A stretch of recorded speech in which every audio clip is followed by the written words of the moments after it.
What do you mean by present continuous tense? Present continuous tense is used when an action is continued or is going to be continued in near future. অর্থাৎ বর্তমানকালে কোনো কাজ চলতেছে এইরকম যদি বোঝায়, অথবা নিকটতম ভবিষ্যতে কোনো কাজ হবে এইরকম বোঝালে প্রেজেন্ট কন্টিনিউয়াস টেন্স হয়ে থাকে। তো এখন বর্তমানকালে কোনো কাজ চলছে এইরকম যখন বোঝাবে তখন দেখবে বাংলা ক্রিয়ার শেষে তেসি, তেসো, তেসেন অর্থাৎ এইরকম থাকবে। তেসি, তেসো, তেসেন ক্রিয়ার শেষে। যেমন উদাহরণ দেই, আমি বই পড়তেছি, তুমি ভাত খাইতেছো, আপনি ভাত খাইতেছেন। এই যে তেসি, তেসো, তেসেন এইরকম যদি থাকে তখন আমরা ব্যবহার করে থাকি প্রেজেন্ট কন্টিনিউয়াস টেন্স। তাহলে এই টেন্সের একটু গঠন দেখব, ইংরেজি গঠন কেমন। প্রথমে থাকবে সাবজেক্ট, তারপর থাকবে সাহায্যকারী ভার্ব। সাহায্যকারী ভার্ব হিসেবে থাকবে অ্যাম অথবা ইজ অথবা আর, এবং এরপরে ভার্বের বেস ফর্মের সাথে আইএনজি যুক্ত হবে, অর্থাৎ V1 এর সাথে কি যুক্ত হবে, আইএনজি যুক্ত হবে। ভার্বের বেস ফর্মের সাথে আইএনজি যুক্ত হবে প্লাস এক্সটেনশন, আর বাদ বাকি যা থাকে থাকবে। এই হচ্ছে গঠন। তাহলে এম কার সাথে ব্যবহৃত হবে, ইজ কার সাথে ব্যবহৃত হবে, আর কার সাথে ব্যবহৃত হবে। সাবজেক্ট যদি থার্ড পারসন সিঙ্গুলার নাম্বার হয় সেক্ষেত্রে সাবজেক্টের সাথে ইজ ব্যবহার হবে।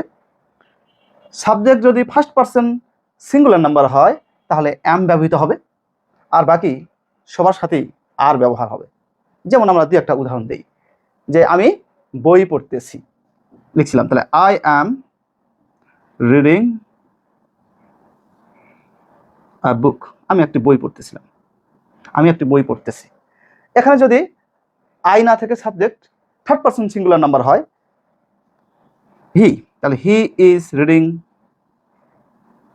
আ বুক। থার্ড পারসন সিঙ্গুলার নাম্বার, সুতরাং সাবজেক্টের ভাব ব্যবহৃত হলো ইজ। এই first person third person singular number ছাড়া বাদ বাকি সবার ক্ষেত্রে হবে আর। সেকেন্ড পারসন হলেও আর হবে, ফার্স্ট পারসন প্লুরাল নাম্বার হলেও আর হবে, থার্ড পারসন প্লুরাল নাম্বার হলেও আর হবে। যেমন দে আর, third person plural number, they are reading books. এই হচ্ছে প্রেজেন্ট কন্টিনিউয়াস টেন্সের গঠন। তো বাংলা ক্রিয়ার শেষে আমরা তো দেখলাম তেসি, তেসো, তেসেন থাকলে আমরা বুঝতে পারবো, এই গঠন দেখেও আমরা বুঝতে পারবো এটা প্রেজেন্ট কন্টিনিউয়াস টেন্স। আরও একটা বিষয় আছে, অ্যাডভার্ব দেখে চেনা যাবে এটা প্রেজেন্ট কন্টিনিউয়াস টেন্স কিনা। আমরা দেখবো এখন কি কি অ্যাডভার্ব বাক্যের মধ্যে থাকলে আমরা বুঝবো এটা present continuous tense.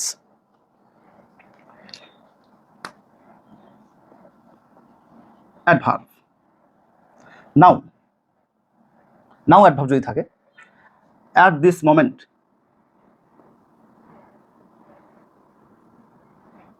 At this time, at present,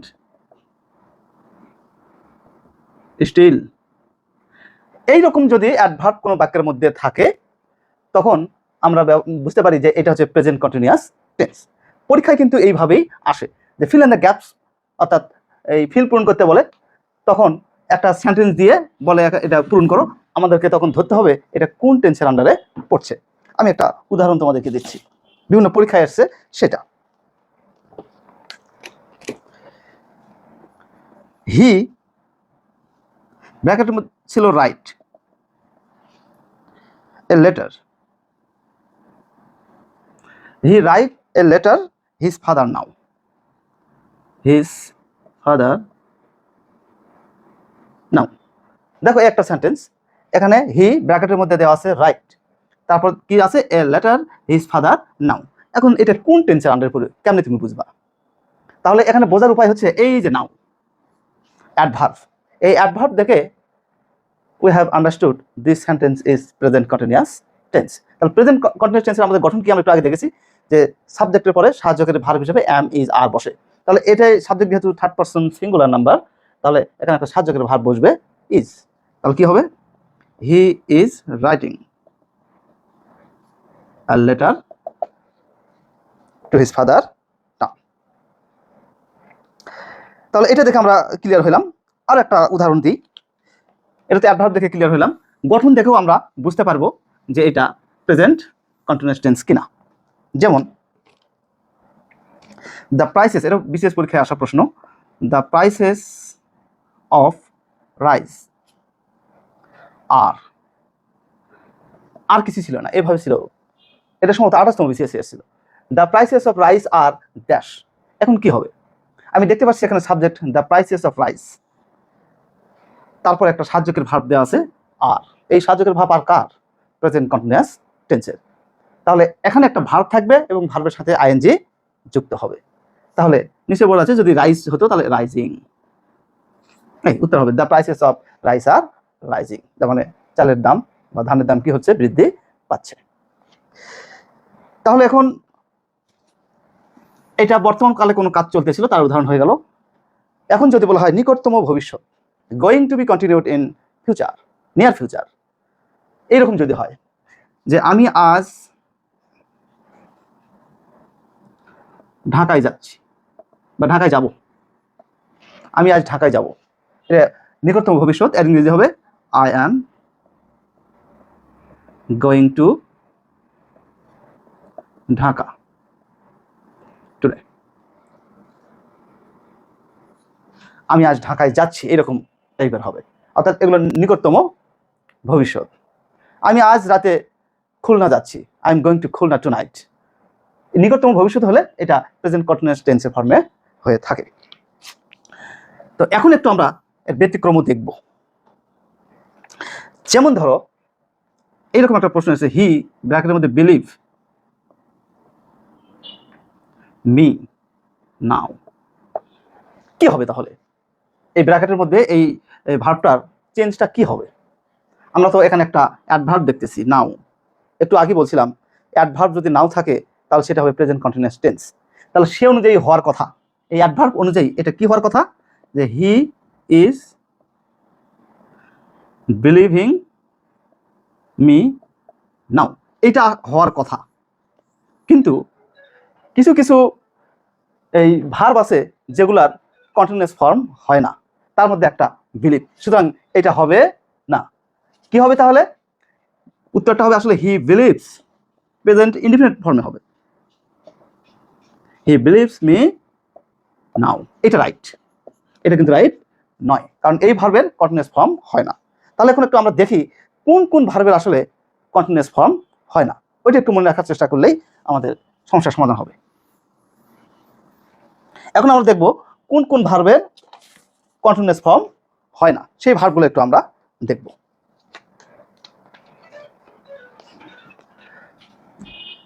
যেমন see, hear, smell, notice, recognise,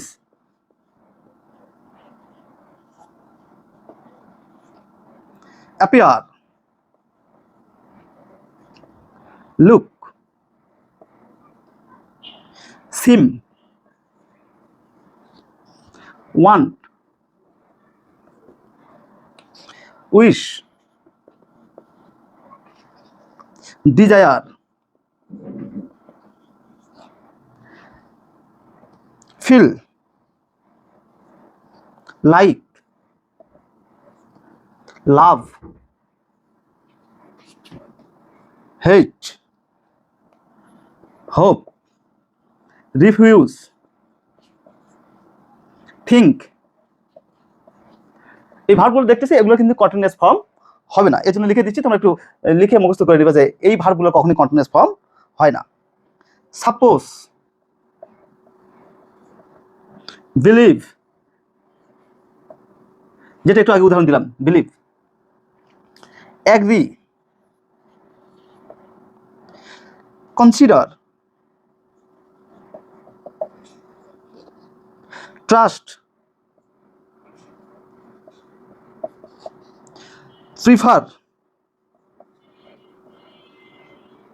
remember, forget, know, imagine, mean, mind, understand,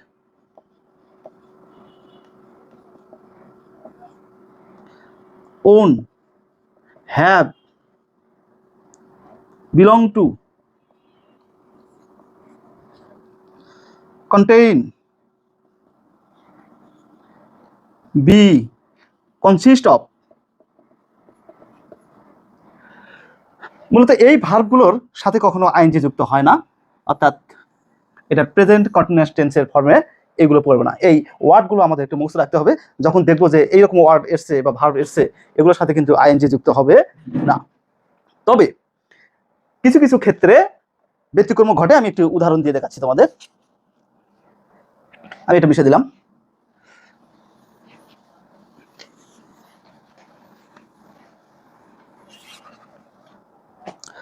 তাহলে এরকম হবে কিনা,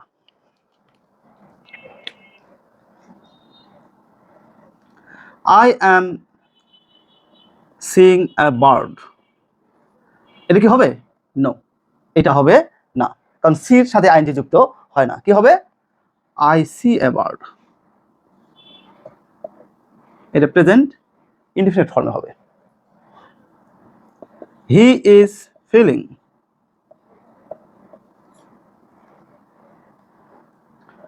his pulse, এটা কি হবে? নো, তাহলে কি হবে? He feels his pulse,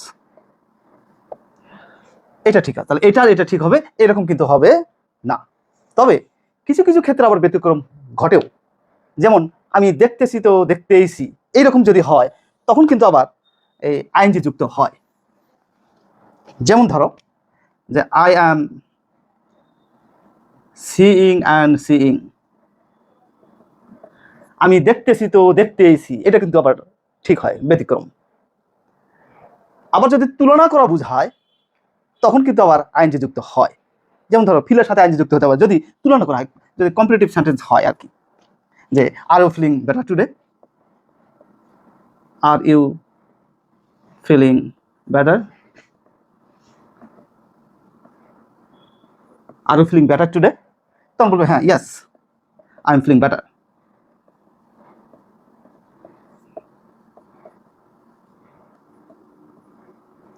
এটা কিন্তু ঠিক আছে। যদি তুলনা করা বোঝায় তখন এই যে কন্টিনিউয়াস ফর্ম হয়, এই ফিলের কন্টিনিউয়াস ফর্ম হবে, কিন্তু তুলনা করা না বোঝালে তখন কিন্তু আর কন্টিনিউয়াস ফর্ম হবে না। তো অনুরূপভাবে যে আই এম সিঙ্গিং অ্যাবাউট, এটাও যেমন হবে না।